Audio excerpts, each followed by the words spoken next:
Hello viewers, SB tech Bangla সকলকে স্বাগতম। আজকে আমরা দেখব বিএড স্কেলের আবেদন করতে কি কি কাগজপত্র লাগে। আমরা যারা বেসরকারি হাই স্কুলে শিক্ষক হিসেবে নিয়োগ পাই তাদের বিএড স্কেল ধরাইতে হয় আলাদাভাবে। আমরা যখন নিয়োগ নিই তখন 11 গ্রেডে নিয়োগ নিতে হয় এবং বিএড সার্টিফিকেট অর্জন করার পরে আমরা বিএডের আবেদনের ভিত্তিতে আমরা কিন্তু 10ম গ্রেডে যাই।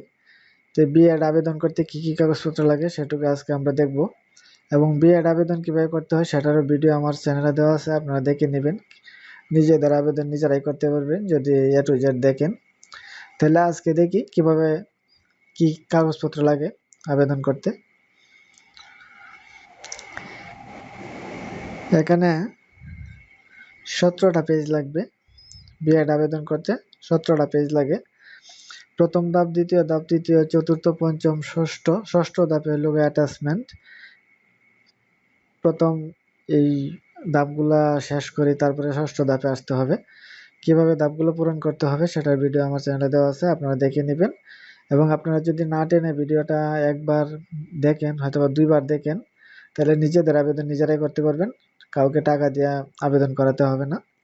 তাহলে চলেন দেখি। আজকের বিষয়টা হচ্ছে কি কি কাগজপত্র লাগে। প্রথমেই কিন্তু 1 নম্বরে হেড ফরওয়ার্ডিং। আপনারা অবশ্যই জানেন, যেহেতু আপনারা এমপিও ভুক্তির আবেদন করাইছেন। হেড ফরওয়ার্ডিং প্রতিষ্ঠান প্রদানে একটি অগ্রায়ণপত্র দিবে, সেটাই হচ্ছে হেড ফরওয়ার্ডিং। তারপরে আছে fill up correction form. B Ed স্কেলের আবেদনের জন্য একটি কারেকশন ফর্ম আছে, সেটা পূরণ করে নিতে হয়। তারপরে আছে 3 নম্বরে একাডেমিক সার্টিফিকেট, এসএসসি সার্টিফিকেট দিতে হবে, অরিজিনালটা স্ক্যান করে।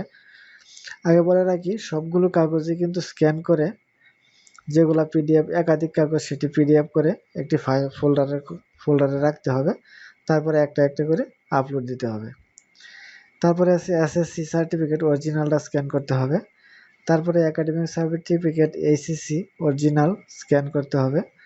একাডেমিক সার্টিফিকেট বিএ অরিজিনাল, সেটাও স্ক্যান করতে হবে। Academic certificate MA.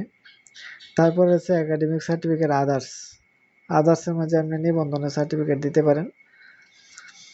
তারপরে আছে বিএড সার্টিফিকেট তো বাধ্যতামূলকই, যেহেতু বিএড স্কেলের আবেদন করা হবে।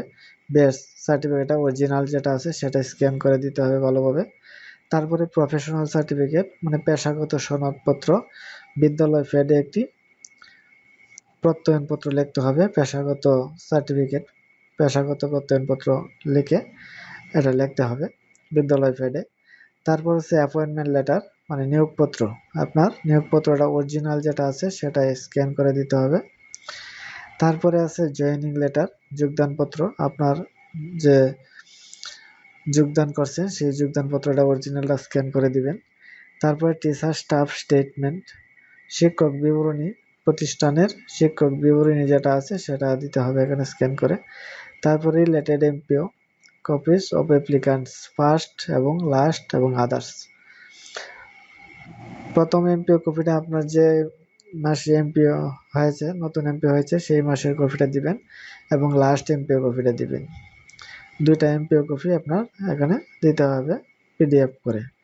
তারপরে last recognition of institute, last স্বীকৃতি প্রতিষ্ঠানের লাস্ট যে স্বীকৃতির কাগজটা আছে সেটাই স্ক্যান করে দিতে হবে। অ্যাপ্রুভাল লেটার প্রেজেন্ট এসএমসি কমিটির কাগজ, যদি কারো অ্যাডক কমিটি থাকে অ্যাডক কমিটির কাগজ দিবেন। যদি কারো পূর্ণাঙ্গ কমিটি যদি থাকে ম্যানেজিং কমিটি, সেটার কাগজটা দিবেন। তারপরে একটি রেজুলেশন করতে হবে, শুধু একটি, কিন্তু বিএড স্কেলের জন্য কিন্তু একাধিক রেজুলেশন প্রয়োজন নেই, শুধু একটি রেজুলেশনটা সেরকম থাকবে যে আপনার নাম, এই নামে তার বিএড সার্টিফিকেট অর্জন করার ফলে বিএড স্কেল প্রাপ্তির জন্য সিদ্ধান্ত গৃহীত হয়। আপনার বিস্তারিত লিখতে হবে, যোগদান নিয়োগ যা আছে সব লিখে রেজুলেশনটা করতে হবে। এবং বিএড ভর্তি হওয়ার জন্য যে রেজুলেশনটা সেটা প্রয়োজন নেই, শুধু বিএড সার্টিফিকেট অর্জন করার পরে যে রেজুলেশনটা হবে সেটাই দিতে হবে এখানে। তারপরে আদার্স ডকুমেন্ট যদি তাকে দিবেন, নাহলে প্রযোজ্য না দিলেই চলবে। হ্যালো ভিউয়ার্স, এই কাগজগুলো কিন্তু আপনাদের স্ক্যান করে ফোল্ডারে রাখতে হবে, তারপরে একটা একটা করে আপলোড দিতে হবে। এই যে এই কাগজগুলো ভালো করে স্ক্যান করে রাখতে হবে। তাহলে আজকে ভিডিওটা এ পর্যন্তই। বিএড স্কেল আবেদন করতে কি কি কাগজপত্র লাগে সেটুকুই আপনাদের সাথে শেয়ার করা ছিল। সেই কাগজগুলো সংগ্রহ করে স্ক্যান করে ফোল্ডারে রাখবেন এবং নিজের আবেদন নিজেরাই করতে পারবেন, কোনো সমস্যা হবে না। আমার ভিডিওটা ভালোভাবে দেখবেন, কিভাবে আবেদন করতে হবে A to Z ভিডিওতে দেখানো হয়েছে, আপনারা দেখে আবেদনটা করেন। হ্যালো গাইস, আজকে ভিডিওটা পর্যন্তই, আর লেংদি করব না। আমার চ্যানেলে যদি নতুন হয়ে থাকেন চ্যানেলটা সাবস্ক্রাইব করে রাখবেন, যাতে পরবর্তী ভিডিও আপলোডের সাথে সাথে নোটিফিকেশন পেয়ে যান। ওকে, থ্যাংক ইউ, ধন্যবাদ।